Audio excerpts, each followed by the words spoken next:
4-year-old Liam clutched his stuffed rabbit tightly as he wandered alone down a quiet suburban street, his small footsteps echoing in the early morning fog.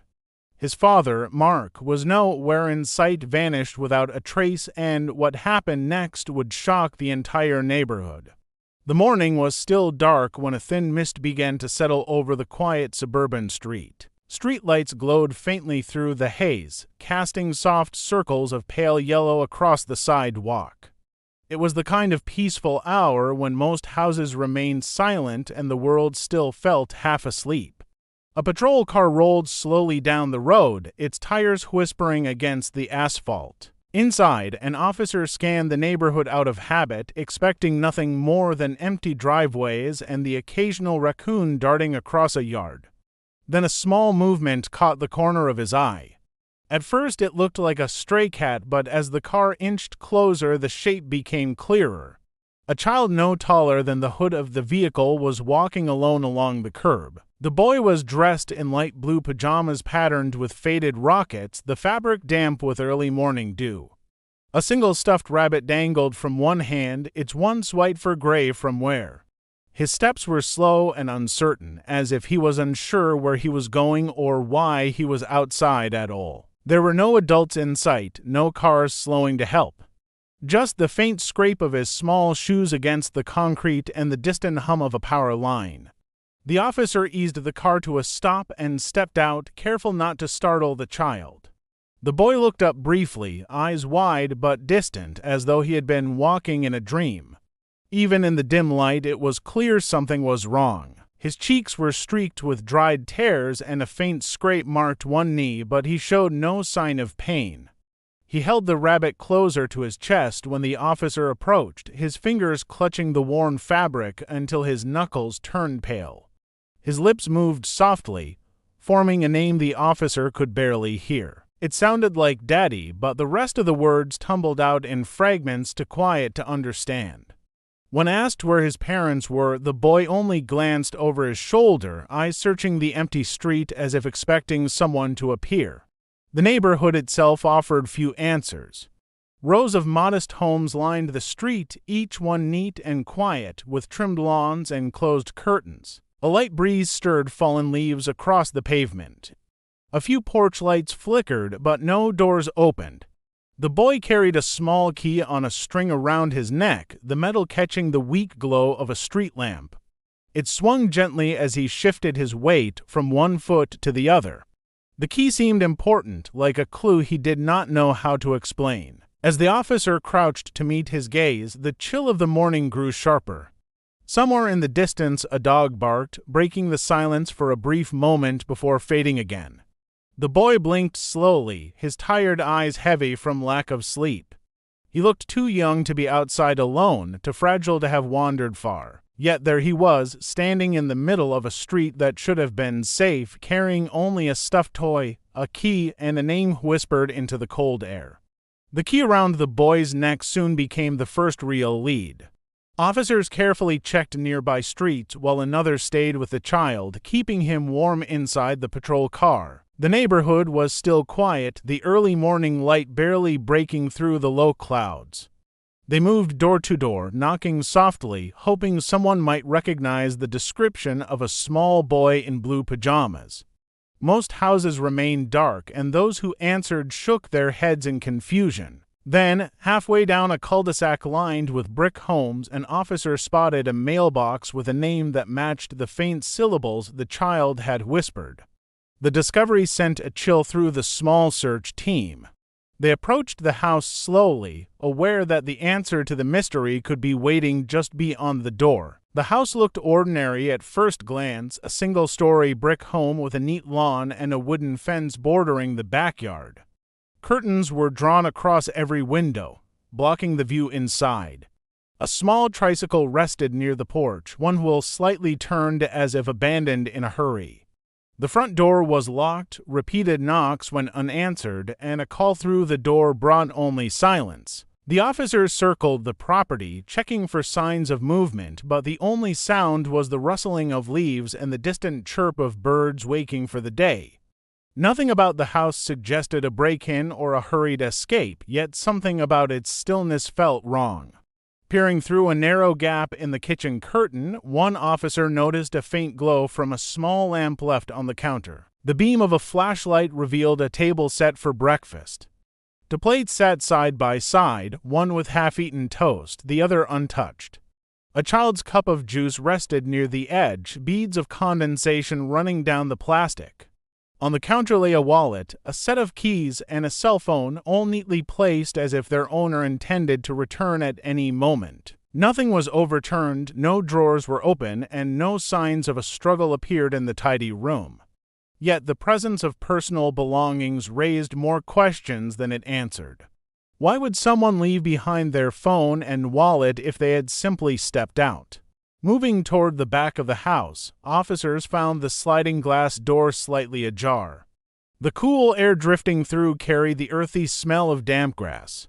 Outside, the yard stretched toward a line of trees, the ground still wet from the night's dew. Near the edge of the patio, faint impressions marked the soil, a set of muddy footprints, larger than a child's, leading away from the house and into the darkness beyond the fence. The pattern suggested haste, the prints uneven and deep in the soft earth. One officer traced the direction with a flashlight beam, but the trail disappeared into the shadowed woods. The discovery deepened the unease. Inside, a home prepared for an ordinary morning stood untouched, while outside, evidence hinted at a sudden and unexplained departure. The boy's key had opened the door to a place that looked safe, yet every detail whispered that something terrible had already unfolded. Neighbors began to emerge as the morning grew brighter, drawn by the flashing lights and quiet movement of officers around the house. Most wore sleepy expressions, clutching mugs of coffee or wrapping coats tightly against the chill. They spoke in hushed tones, curious but cautious as detectives approached for questions. Everyone seemed surprised to hear that the little boy had been found wandering alone. Several described the father as a polite but private man, someone who waved from his driveway but rarely joined neighborhood gatherings. He worked nights at a large shipping warehouse across town, often returning home long after midnight. No one reported seeing unusual visitors or late-night disturbances, only the steady routine of a man focused on raising his child. Detectives began piecing together the father's recent history. Records from the shipping company showed he had worked there for several years, earning a reputation as dependable and quiet. But a deeper look revealed a recent incident that stood out from the otherwise uneventful file. Just 2 weeks earlier, a heated confrontation had taken place between the father and a co-worker who was later dismissed. The dispute reportedly began over a missing shipment but escalated into shouting and threats. Security had intervened, and though the father never filed a complaint, the incident was serious enough that management documented it carefully.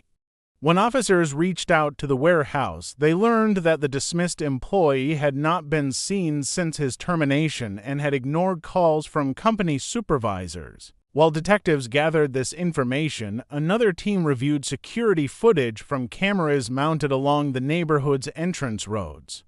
Grainy recordings from the previous night showed the father's car pulling into his driveway shortly before 11 o'clock, the boy visible in the back seat. He unlocked the door, carried a small grocery bag inside, and disappeared from view. Hours later, at nearly 3 in the morning, a second figure appeared on the edge of the frame. The person moved quickly along the side of the house, head down and shoulders hunched, carrying what looked like a large duffel bag. The shadowy figure paused briefly near the back fence, then vanished into the darkness. The image was too blurred to provide a clear identity, but investigators noted the time carefully. Phone records offered another piece of the puzzle. In the 3 nights leading up to the disappearance, the father had received several late-night calls from an unlisted number. Each call lasted less than a minute, and no messages were left. Tracing the number led nowhere. It was registered to a prepaid cell that required no personal information. Detectives couldn't confirm who had made the calls, but the timing matched the period after the warehouse dispute. The pattern suggested that someone had been watching or waiting, reaching out just long enough to unsettle but not reveal themselves. The investigation shifted from a missing person to a potential abduction. The quiet home, the empty kitchen, and the boy found alone all pointed to a carefully planned intrusion. What began as a simple welfare check now carried the weight of a calculated act, and the mysterious figure in the grainy footage hinted that the father's disappearance was no accident. The search widened beyond the house as officers brought in canine units to track the faint trail of footprints discovered near the back patio. The morning mist had lifted, leaving the ground slick and soft, perfect for capturing every impression of movement. The dogs caught the scent quickly and pulled their handlers toward the wooded area that bordered the neighborhood. A narrow path wound between tall pines and tangled undergrowth, the kind of shortcut children used to reach a nearby creek during the day, but that felt far more ominous in the early hours. The prints were uneven, some deep and angled, as if the person had been moving fast while carrying something heavy. Investigators followed carefully, aware that each step could erase fragile evidence. The trail led deeper into the woods, away from the neat lines of homes and into a maze of twisting roots and low branches. Broken twigs and freshly disturbed leaves marked a hurried passage. A discarded glove lay in the damp grass, darkened by soil. Farther along, tire tracks cut across a small clearing where the ground turned to mud. The pattern suggested a vehicle had entered recently, its heavy wheels pressing deep into the earth before turning sharply back toward the road. Officers noted the width of the tracks, guessing they belonged to a van or small truck. The presence of a vehicle so far off the main path hinted at planning rather than chance. About half a mile in, searchers found a hidden opening surrounded by dense brush. Inside the clearing sat an aging white van with streaks of rust along its sides. The engine was cold, but the air inside smelled faintly of gasoline and damp cloth. The doors were unlocked. Inside lay a jumble of belongings: work gloves, a roll of duct tape, an empty water bottle, and a worn warehouse identification badge. The name on the badge matched that of the disgruntled coworker from the father's workplace. Detectives photographed everything carefully, each item adding weight to the theory of an abduction. The van itself was registered to a rental company, but the paperwork inside had been removed, leaving no immediate link to who had driven it there. Despite the promising lead, there was still no sign of the missing father. Officers spread out across the surrounding woods, marking grids and calling his name. Drones hovered above the treetops, scanning for heat signatures. Hours passed as the team combed through thick brush and shallow ravines. Just as fatigue began to set in, a deputy crossing a narrow wooden bridge noticed a faint echo beneath his feet, a muffled sound almost lost beneath the trickling water below. He signaled for silence, crouching to listen again. The noise came again, a weak thud, followed by a strained breath. Investigators climbed down the embankment and shined flashlights beneath the bridge. There, half hidden by shadows and fallen branches, lay the missing father. His wrists were bound with rope, and a strip of cloth covered his mouth, but his chest rose and fell in shallow breaths. He was alive, though pale and trembling from exposure. Paramedics rushed in to free him, the relief of finding him alive sharpening the urgency to catch whoever had left him there. After receiving immediate medical attention, father was able to explain what had happened in the terrifying hours before his discovery. The previous night had begun like any other, with him returning home from the late shift, unaware that someone had been watching him for days. The former coworker, enraged over the firing and blaming the father for his misfortune, had planned the attack meticulously. The intruder had broken into the house while the child slept, carefully avoiding visible signs of forced entry to maintain the appearance of normalcy. The father had awakened to a shadow in the kitchen, and before he could react, he was grabbed and forced outside at knife point. The panic of the moment, combined with the struggle, allowed the boy to wake and quietly slip out with the house key, instinctively searching for his father. Police pieced together the timeline from security footage, phone records, and the father's recollection. The attacker had moved with precision, carrying a duffel bag filled with ropes and other tools, intent on detaining the father for ransom. He had followed the father into the woods, taking care to avoid any passing vehicles or neighbors who might notice. The muddy trail, tire tracks. and hidden van were all part of the plan to keep the crime concealed until the ransom could be demanded. What investigators found chilling was the level of premeditation. The intruder had mapped the area in advance, chosen the time when most residents were asleep, and left almost no immediate evidence. Meanwhile, the boy's presence became the crucial factor in unraveling the plot. Alone but determined, he had wandered from the house, clutching his stuffed rabbit and the key, following the only instinct he had, to find his father. His small footsteps, though vulnerable, created the trail that led the officers to the hidden van and eventually to the father beneath the wooden bridge. Without the boy's courageous wandering, the father might have remained hidden for hours longer, or worse. The discovery under the bridge prevented what could have become a tragic outcome, turning what seemed like a routine case into a story of survival and unexpected heroism. The suspect was located later that night at a motel several miles away, carrying supplies and detailed notes about the father's routines.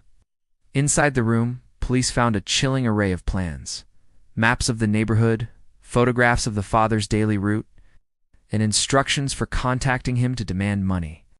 The level of obsession and preparation confirmed the danger that had been quietly building for weeks. Officers secured the suspect immediately, ending the threat before he could attempt further action. As the father recovered, investigators reflected on the small but critical elements that had changed the course of events. A child wandering alone might have seemed a minor emergency at first, but it became the key to uncovering a calculated attempt at harm. The combination of the boy's courage, careful police work, and rapid response turned a potentially fatal situation into one with relief and resolution. The case would serve as a stark reminder of how quickly ordinary routines can be disrupted and how vigilance, even in quiet neighborhoods, can make the difference between life and death.